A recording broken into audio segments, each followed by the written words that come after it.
과거 노무현, 박근혜 두 대통령 탄핵 심판 결정문에는 헌법재판소 재판관의 소수 의견이 적힌 적이 없습니다.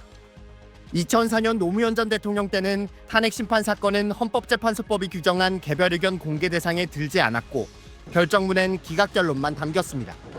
당시에도 재판관들은 소수 의견 발표 여부를 놓고 막판까지 격론을 벌인 걸로 전해지는데 결국 이후 언론 보도 등을 통해 3명 인용, 5명 기각, 1명 각하 의견이 알려졌습니다. 이를 계기로 2005년 헌법재판소법이 개정돼 개별 의견 공개 대상이 탄핵 심판을 포함한 모든 심판 사건으로 확대됐지만 2017년 박근혜 전 대통령 파면은 전원 일치로 결정돼 역시 결정문에 소수 의견은 없었고 일부 보충 의견만 담겼습니다. 이번 윤석열 대통령 사건의 경우 변론이 종결된 뒤 선고가 예상보다 늦어지면서 결론의 향방을 놓고 뚜렷한 근거 없이 재판관 만장일치부터 소수 의견이 몇 명 나올 거란 식의 다양한 추측이 나오고 있습니다. 일부 재판관 반대 의견이 있더라도 선고 뒤 사회적 분열을 줄이려고 최대한 일치된 의견으로 좁혀 발표하는 쪽으로 마무리하지 않겠냐는 관측도 있습니다. 재판관 판단이 갈리면 어느 쪽이든 불복 빌미를 줄 수 있는 데다 분열된 여론을 더 자극할 수 있고 재판관 신변 위협 우려까지 불거질 수 있기 때문입니다. 반면 견해차가 있다면 있는 그대로 밝히는 것이 헌정사 기록 차원에서도 바람직하다는 의견도 적지 않습니다. 지난해 12월 14일 탄핵소추 의결서가 헌재에 도착한 이후 111일간 이어져온 재판관 8명의 심리, 그 결정문엔 어떤 결론이 담길지 주목됩니다. SBS 한성입니다. 윤석열 대통령 탄핵 심판 변론 종결 뒤 헌법재판관 8명은 극도의 보안 속에 쟁점별로 의견을 교환하는 평의를 이어왔습니다. 이 평의의 사실상 마지막 단계가 윤 대통령 파면 여부에 대한 헌법재판소 의견을 확정하는 평결입니다. 통상의 경우 평결은 선고일 이전 마무리되지만 대통령 탄핵 심판과 같이 정치 사회적으로 민감한 사건은 보안 유지를 위해 선고 당일 이뤄지기도 합니다. 지난 2017년 박근혜 전 대통령 탄핵 심판 때는 선고를 1시간 정도 앞두고 판결이 이뤄졌습니다. 지난 2014년 통합진보당 정당 해산 심판 청구 사건도 선고 당일 판결했습니다. 재판관들은 이미 평의 과정에서 서로의 의견을 어느 정도 알고 판결에 들어가기 때문에 판결은 공식 결정을 확정하는 절차적 의미가 큽니다. 다만 평의 막바지까지 특정 쟁점에 대한 의견이 갈리는 상황이라면 다수 의견을 확정하는 실질적 표결 의미의 판결이 진행될 수 있습니다. 재판관들이 판결 뒤 완성된 결정문에 서명까지 하면 남은 건 대심판정에서 결정문을 낭독하는 것뿐입니다. 결정문은 선고 당일 재판부가 파면, 기각, 각하와 같은 주문을 낭독하는 순간 법적 효력을 갖게 됩니다. 재판관 6명 이상 찬성으로 파면이 확정되면 윤 대통령이 가진 불소추 특권 등 대통령으로서의 권한은 즉시 박탈됩니다. 기각이나 각하 결정이 나오면 현재 직무 정지 상태인 윤 대통령은 바로 직무에 복귀합니다. SBS 백운입니다. 그 이유에 대해서 명확하게 이야기하기는 좀 어렵습니다. 왜냐하면 사실 처음에는 오히려 박근혜 전 대통령 사건에 비해서 이 사건이 법리적 쟁점이라던가 사실관계 쟁점이 보다 더 간단하기 때문에 오히려 더 빨리 선고가 될 수도 있지 않겠냐 이런 예상도 많이 나왔었거든요. 그런데 결과적으로는 지금 박근혜 전 대통령 때는 변론 종결 후 11일 만에 선고를 했는데 이번에는 38일 만으로 3배가 넘는 시간이 걸렸기 때문에 그 와중에 재판관들 평의 과정에서 아무래도 여러 가지 이견이 있고 쟁점에 따른 이견이 있었을 가능성이 더 높다고 보입니다. 다만 그 평의 과정에서 쟁점에 대한 이견이 있었다고 하더라도 또 이견을 완전히 해소해서 8대0 선고를 할 수도 있는 것이고 아니면은 그렇지 않으면 이견을 이견대로 노출해 선고를 할 수 있는 것이기 때문에 지금 단순히 평의 과정이 기존의 대통령 탄핵 심판 사건보다 훨씬 오래 걸렸다는 이유 하나만으로 어떤 결과가 나올 것이다 이렇게 섣부르게 예측하기는 어렵겠습니다. 네, 저희가 헌재에 나가 있는 평광현 기자 연결했을 때 평 기자가 오늘 오전에도 재판관들이 평의를 열어갔다 이렇게 얘기를 해줬는데 그럼 지금은 결론이 나왔다고 봐야 될까요? 아니면 평의를 통해서 계속해서 뭔가 고민하고 얘기를 해야 될 부분이 남아있다고 보십니까? 그러니까 이렇게 보시면 되는데요. 이게 가장 최종적인 절차는 그러니까 결정을 선고하기 전에 가장 최종적인 절차는 평결입니다. 그러니까 평결이라는 거는 쉽게 우리가 일상생활에서 많이 쓰는 말로 바꾸자면 투표라고 보시면 됩니다.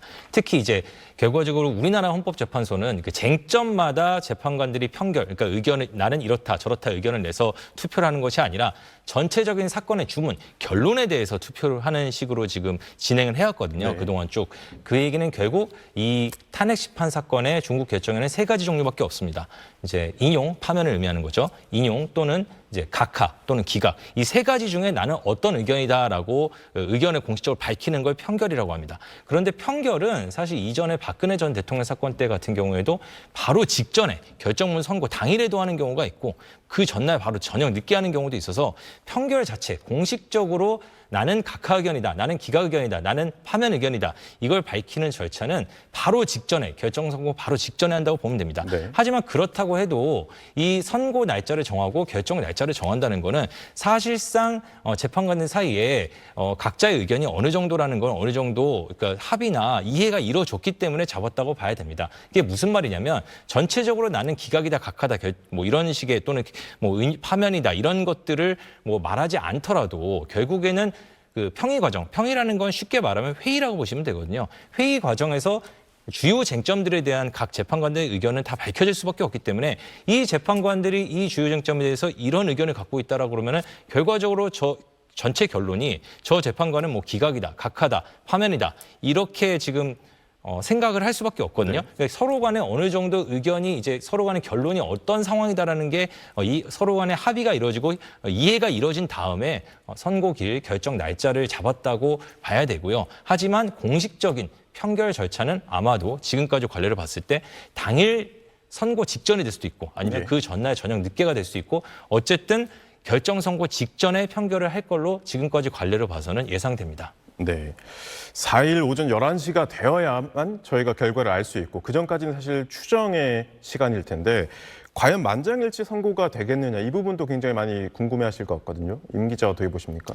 네, 뭐 지금까지 사실은 이제 만장일치 여부에 대해서도 관심이 있는데 사실 지금까지 제가 아까도 말씀드렸지만 이 평의 과정이 그 과거의 두 번의 대통령 탄핵 심판보다 훨씬 길었기 때문에 다시 말씀드리지만 선고일 기준으로 변론 종결한 지 38일 만이지 않습니까?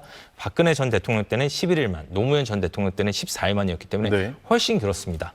그렇기 때문에 이렇게 평의 과정이 길어진 걸 봤을 때 적어도 그동안 평의를 진행하는 과정에서 아무런 이견이 없이 모두의 의견이 일치했을 것이다라고 보기는 좀 어렵습니다. 예. 왜냐하면 만약 그랬다면 이렇게까지 평의가 길어지고 선고가 늦어지지 않았겠죠. 하지만 아까도 제가 잠시 말씀드렸다시피 결국 평의라는 거는 서로 간의 이견을 좁히고 아니면 의견을 분명히 하기 위해서 진행하는 것이기 때문에 평의 과정에서 이견이 완전히 좁혀들어서 또 그리고 결과적으로는 어쨌든 평의 과정에서는 각자 이견이 있었더라도 결론이 8대 0으로 선고되지 않으면 네. 그러면 국론 분열이 너무 심하다 생각해서 8대 0 선고를 선택할 가능성도 있습니다. 그래서 지금 평의 과정이 길었다는 거는 분명히 평의 과정에서 회의 과정에서 일부 의견들 서로 간에 의견이 달랐던 부분이 있었다라는 건 충분히 추정이 가능하지만 그렇다고 해서 결론이 만장일치일 것이다 아닐 것이다 이렇게 섣부르게 속단하기는 어렵습니다. 네. 그럼 5대3 뭐 교착 상태 혹은 대드락 상태라고 가정을 했을 때는 소수 의견이지 않습니까? 그 소수 의견이 결정문을 통해서 좀 공개될 가능성도 있는 거죠?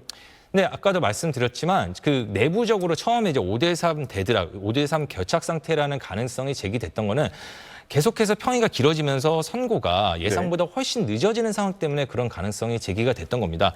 왜냐하면은 지금 바깥에서 헌재를 둘러싸고 엄청난 정치적 혼란, 사회적 혼란이 제기되고 있는데 헌재가 선고가 가능한 상황이면은 선고가 어떤 방식으로든 그러니까 기각이든 파면이든 아니면 각하든 네. 어떤 방식으로든 가능했다면 이렇게까지 선고를 고의적으로 늦출 가능성은 없지 않냐. 그랬을 때 결국에는 선고를 헌재가 하고 싶어도 할 수 없는 상황은 무엇이냐. 이렇게 했을 때 역으로 5대3 교착 상태일 가능성이 있다라는 가능성이 제기된 것인데 네. 그렇지만 제가 사실 처음에 이 5대3 대드락 가능성을 제기하는 취재 파일을 쓴 적이 있는데 4월 18일이 지나가면은 논란 없는 굉장히 서로가 모두가 승복할 수 있는 결정이 선고될 가능성이 왜냐하면 재판관 2명이 퇴임한 이유이기 때문에 맞습니다.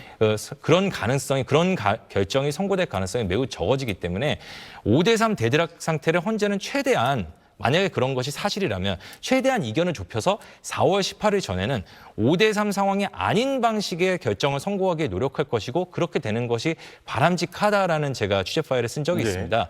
그렇게 봤을 때 이번에 봤을 때는 어쨌든 4월 18일까지 4월 4일이면 상당히 시간이 남았는데 결정을 선고하는 것으로 봐서는 그것이 파면일지 기각일지 각하일지는 속단할 수 없지만 어떤 방식으로든 약간 이견을 좁혀서 좀 더 안정적인 그러니까 누구나 승부 가능한 결론이 나올 가능성이 조금 더 높아졌다고 이렇게 생각해 볼 수는 있겠습니다. 네.